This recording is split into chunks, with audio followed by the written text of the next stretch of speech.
Reporte 100. Le agradezco a la consejera electoral Claudia Zavala que esté con nosotros esta mañana. Claudia, ¿cómo está? Muy buenos días. Muy buenos días, Juan Carlos, con el gusto de saludarle, saludar a toda la audiencia y pues a sus órdenes. Buenos días.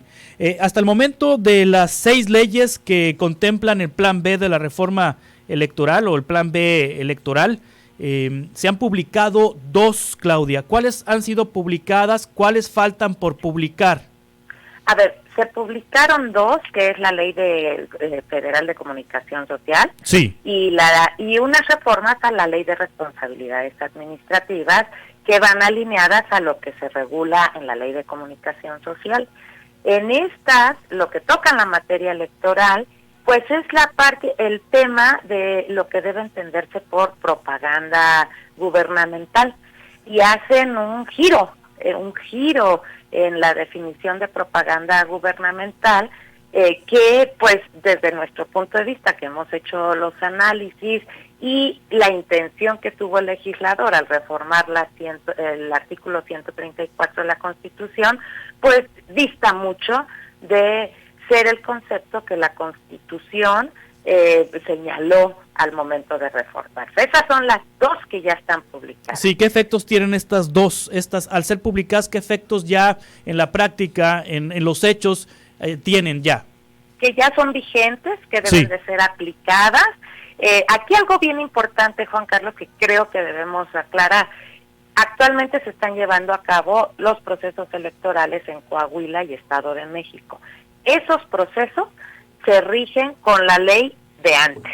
Sí. No las reformas ni nada, para que no vaya a haber alguna cierta confusión.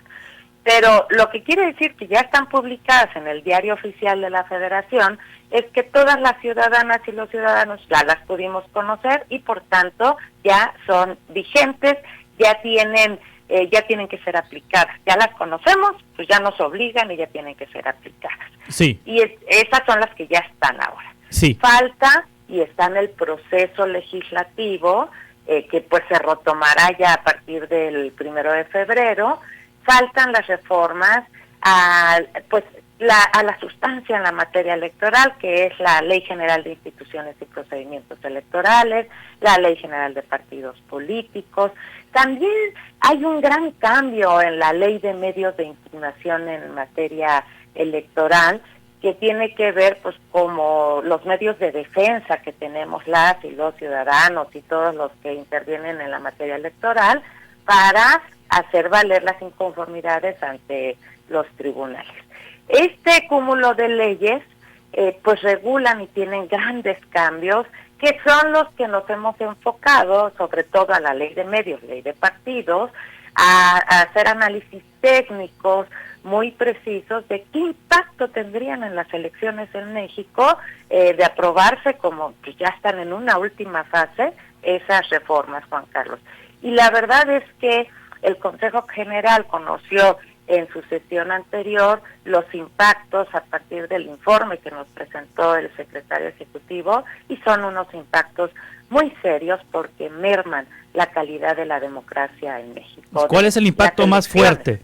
¿Cuál es el impacto más fuerte, Claudia? Yo creo que todos tienen impactos severos, pero le voy a decir uno que le pega a una estructura del Instituto Nacional Electoral, y tiene que ver con el servicio profesional electoral. Desde los 90 en México, las reformas fueron fortaleciendo la idea de profesionalizar el servicio público que se brinda en materia electoral.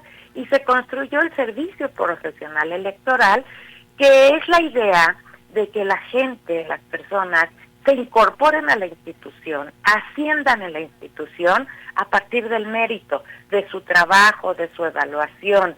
Entonces hay un servicio sólido civil de carrera, que es el servicio profesional electoral. Tenemos en el servicio profesional a las personas que de manera cercana les brindan en los 300 distritos, uno por cada distrito, una junta distrital, una junta ejecutiva distrital, sus vocales que atienden las tareas de el padrón electoral y la credencial, que tienen las tareas de capacitación electoral y esto que tiene que ver con los derechos humanos, el conocimiento y la cercanía para que se puedan garantizar los derechos humanos, la vocalía de organización, que es la que se encarga de siempre mantener todo el mapa geográfico de manera que sea proporcional con las personas y las secciones, dar todo esto que nosotros ya estamos muy acostumbrados en México, pero que se hace continuamente, y en proceso electoral pues son los que se encargan de que se instalen las casillas, de que las personas ciudadanas que fueron seleccionadas estén en las casillas, todo este trabajo que es muchísimo trabajo, y una vocalía secretarial que es la que se encarga de todo lo que tiene que ver con los derechos de protección de datos personales, con el tema de transparencia, con la preparación de las sesiones de consejo, en fin, una serie de actividades, pues las desaparecen, Juan Carlos. Sí. Eso los desaparecen y dejan a una sola persona que dice vocal operativo, para que haga toda esa serie de funciones en México. Y la verdad es, o sea, son muchísimas las cosas que podemos ver respecto de cómo está impactando en la calidad y está mermando la calidad de las elecciones, que tuvimos el conocimiento en el Consejo, pero en realidad la más preocupante es que se desmembrene todo el servicio profesional electoral y se quiera volver al modelo de antes de los 90 que empezamos, en donde no había autoridades profesionalizadas, servicio profesionalizado, y se construían en autoridades que eran temporales. Y ahí aprovechaban los partidos políticos pues para poner a invitar a mucha de la gente, ¿no? Y entonces se restan estas calidades, estas garantías de imparcialidad, de independencia, de profesionalización, de objetivismo, lo que se tienen datos objetivos, ciertos, para que sean las y los electores las que a través de su voto decidan quién quiere que los gobierne y los represente, y no otras circunstancias. Sí, esto se puede impugnar, es decir, ¿pueden ciudadanos o el propio INE recurrir ante el Poder Judicial? Sí, a ver, todas las personas, pues al sentir afectados los derechos pueden hacerlo. Hay lo que se llaman los juicios de protección de derechos político-electorales, y como institución el INE tiene un camino que es la controversia constitucional.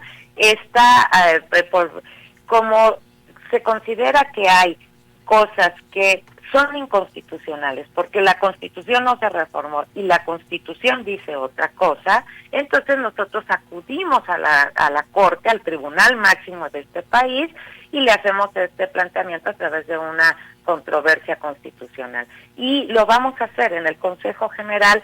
Todas y todos los consejeros le dijimos al presidente que pues se llevara a cabo la impugnación y todos los caminos legales, porque estamos convencidos que la calidad de la democracia en México, Juan Carlos, ciudadanas, ciudadanos, no debe restarse por ningún motivo.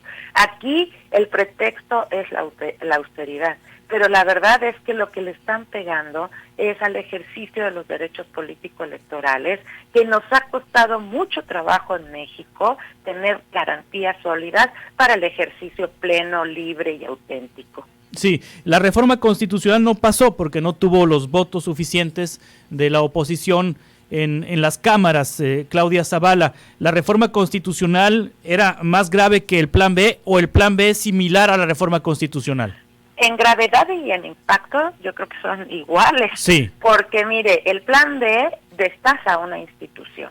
El Plan B le quita operatividad a una institución que tiene encomendada la garantía de los derechos. ¿Cómo le vamos a hacer sin el servicio profesional electoral?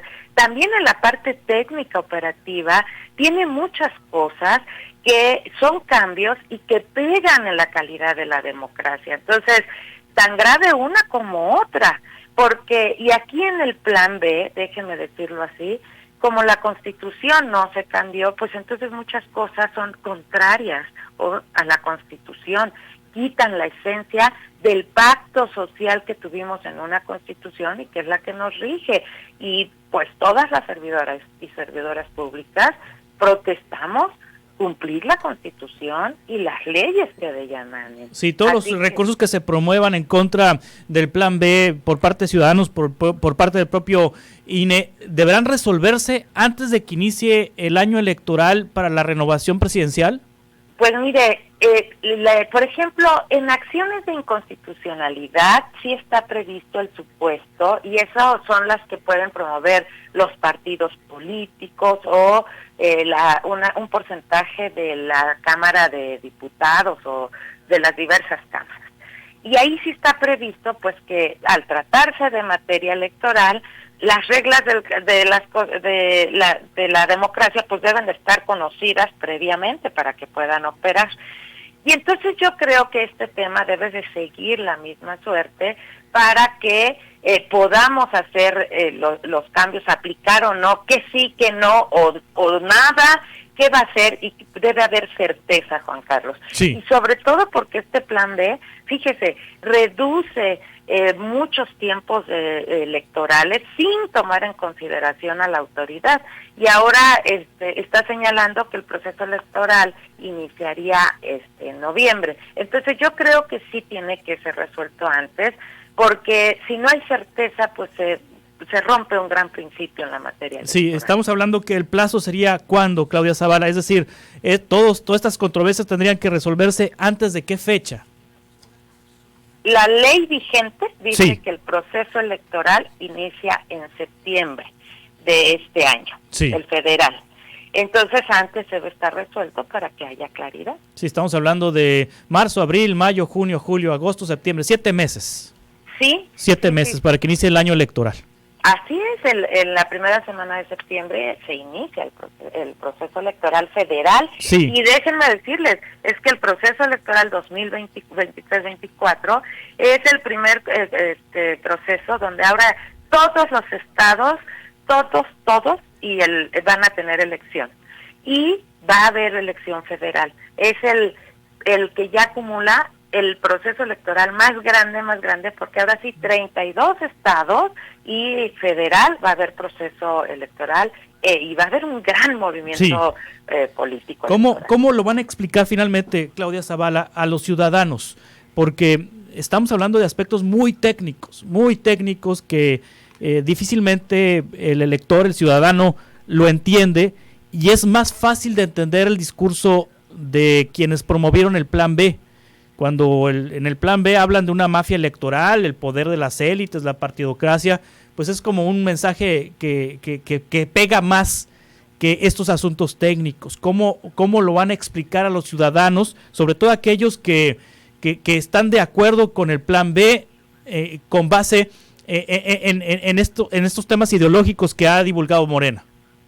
Pues mire, estamos haciendo un esfuerzo institucional por sacar alguna comunicación escrita que sea más sencilla, cómo estaba antes y cómo está y cómo quedaría ahora. Sí. Pero a mí sí me gustaría resaltar aquí, Juan Carlos, que lo que tiene que ver este plan B es una regresión de cómo estábamos nosotros en los 70, finales de los 70, donde las garantías que teníamos del cuidado del padrón electoral, de la credencial, fíjese ahora, quieren que los módulos de atención ciudadana, ahí donde vamos a tramitar nuestra credencial, ahí donde nosotros hacemos todo nuestro trámite, donde tenemos resguardados sus datos, que ahora los pongamos preferentemente en locales de gobierno para ahorrar renta.